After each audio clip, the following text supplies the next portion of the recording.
Callie, how's everything? Good, Jason. How was your break? Oh, it was quick. Yours was quick too. Yeah.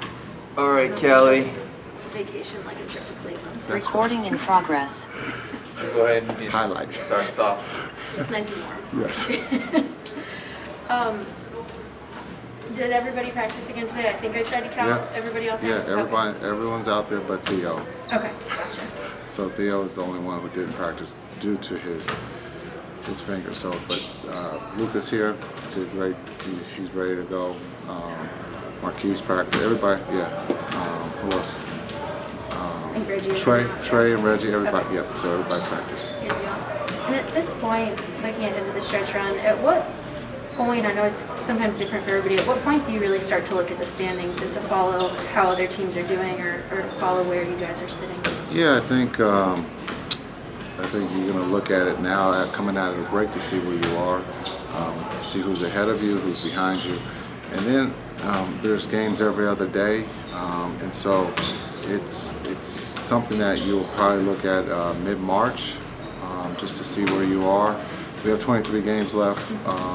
After this, there'll be 10 on the road and 10 at home. So we just have to, take each game one by one and understand there's going to be some wins, there's going to be some losses, and at the end of 82, you play them all, and that's going to be your seeding. So right now, Utah's ahead of us. We all know we played them twice here in less than 10 days. So two big games, but they're on the schedule. It's not life or death. It's where do we, can we get our rhythm back at the same rhythm we would like before the break? But sometimes a break, it takes a little time to get that rhythm back. But again, we believe that we got questions to answer with two new players, and so get them in the fold so that we can have those answers, by mid-March. So then from that point on, we can start focusing on, ramping up for the playoffs. Is there you mentioned getting back in the rhythm, is there anything that you've learned over the years about how you can help guys get back to that in these practices, or anything you do specifically to kind of revamp things after a week? Well, today's practice, yesterday we did a lot of running and shooting, but there wasn't a lot of contact, and today was more contact to get the bumps, some of the fatigue, just understanding game shape is different than just practice. So, but I thought everybody was good. We tried to keep it going where there was no water breaks, keep everybody moving, so we can get them tired to see so that they understand how they feel. But it's some are different. Some are ready to go. Some take a game. Some take 2 games. So we'll see what happens. But hopefully everybody's ready to go tomorrow. Thanks. Okay, we'll move to Zoom for a couple here. Dwayne Price. Jason, when Tyson Chandler joined you guys in 2010, you guys became more of a defensive-minded team and then went on to win the title. When you took over last summer and became the coach, did you look around and say, hey, we got to learn how to play defense if we're going to get anywhere in the playoffs? No, I didn't. I thought, we would talk about defense and make it a point that just understanding the offense the last couple of years have been at a very high level.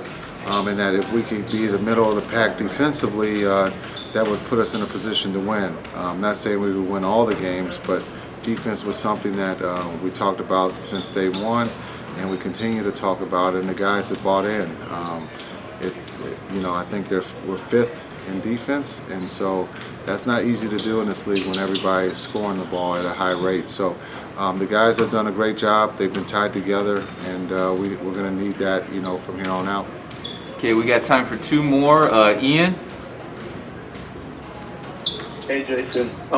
As a coach, and with this being your first year in Dallas, and you were talking about the home stretch earlier, are there specific on-court benchmarks in play that you look at to know your team is ready for when, the games are win or go home in the playoffs? Yeah, I think, handling different situations, the Orlando situation, we had an opportunity. We could use the excuse of scheduling, but we fought. We had an opportunity to win. We didn't. We come back to play Oklahoma. We had control of the game and ended up losing. But then the character of this group, to come back and find a way to win the next couple games. Those are the things that I look for, is how do we respond when things get hard or things don't go our way. Because a lot of times it's easy to say we're ready when we're winning and things are going our way. But I look at it the opposite of when things become tough, we're not making shots or we're not playing defense. How do we respond as a group? And so those are the things that we'll look, at the next 23 games, which, are not going to be easy. But how do we respond when things are tough? Okay, last question from Julian. Hey, Coach, you were part of the All-Star halftime ceremony. What was it like to get honored with some of the best to ever play the game, and any notable interactions with other NBA legends or like starstruck moments during the weekend? It was surreal. There was a lot of talent in that room. There was a lot of guys who could score the ball. And there was a guy that could pass the ball extremely well, John Stockton. But it was just great. There was, a little talk of the small forwards, would beat up on the guards, and then there was a separation of big guards and the small guards. So that was kind of fun. But I think a lot of people have seen that moment of when MJ walked in and challenged Magic to a one-on-one. I think MJ was a little serious.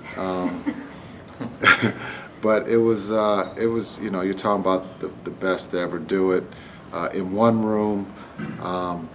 It was cool to see Dennis Rodman show up on time, but he was late. But it was just incredible because you have the 75 best to ever do it. Was just remarkable. There was a little chatter about missing Kobe, there, because this was a moment, to have someone like Kobe there with Dr. J, with Michael, with LeBron, just the best to ever do it, Mount Rushmore. So, but Jerry West, the logo's there. But I thought the Boston Celtics did it the best. Paul and KG were great. Ray was great. Kevin McHale. There was quite a few Boston Celtics there. But it was just a surreal moment. I thought Damian Lillard said it best. It was just like, it's not real, because when you play the game, it's to win and to do your best. And at the end of the day, you never think about being mentioned with some of the best to ever do it. So, in a nutshell, that's what happened. How, remind me, guys, your thigh, it's been a week, the contusion? Yeah. Or a hip, sorry. Hip. How is that doing, and what kind of things did you have to work through to get to this point? It's doing a lot better. Movement, first couple of days after I fell on it was pretty tough, and then I was, a little hesitant on the arm hitting it. I just felt like I just needed a little bit of a break to let it heal up, the muscles around it heal up. It's like a bone bruise, but at the same time, I use a pad and everything I needed to do to prepare to practice and hopefully a game. And did it happen in practice? Because I feel like... No, it happened in okay. the Clippers game. Gotcha. Yeah. And looking ahead to the stretch run now, at what point do you start to look at the standings personally? Is this something that you follow throughout the season, or is it something that as it gets closer you kind of... As it gets closer, you follow it. Throughout the season, you follow it too. You always want to see where your team is standing at and how well or how bad y'all doing in certain areas. Mm-hmm. But it's a new season right now. It's less than half of the games of the season left. We have to go out and be mentally prepared every game to be able to attack the rest of the season. Like I said, it's a new season for us. We just have to take it one game at a time. Thanks. Okay, we'll move to Zoom. Chuck Cooperstein. Hey, Reggie. I'm wondering, just playing a game like this right out of the box, and especially, I know nobody's maybe really looking at the standings, but we are, I guess, and you play them 3 times in the next month, and maybe could play them in the first round of the playoffs. Is this the type of game that you like to play coming out of the break? Big game, big competition, as opposed to sort of easing your way back into it? Yeah, it's definitely the type of game that I would want to play. I would say, looking over my career, I probably wasn't on too many, the last few years, I wasn't on too many great teams that, had a good standing of what the playoffs will possibly looking like for us. So I mean, it's exciting to be in this position with this different organization and how well we're playing coming down the stretch. But at the same time, it's going to be a competitive game. Every game should be competitive against us versus them, and we just have to take it one game at a time and be focused. Did you feel like it helped you focus, and maybe over the last couple of days, just at practice, just have everybody focus, knowing that there is some consequence to this game? Yeah, definitely. It definitely is some consequence to it. But at the same time, I feel like my team is prepared. I feel like coach is going to have us mentally and physically prepared for the game. And every game, after even this Utah game, it's a tough stretch for us against some of the top teams in the league. So we just have to come out and be prepared and ready to play. Okay, we got Luka standing by, so we got last question. Brad Townsend, please.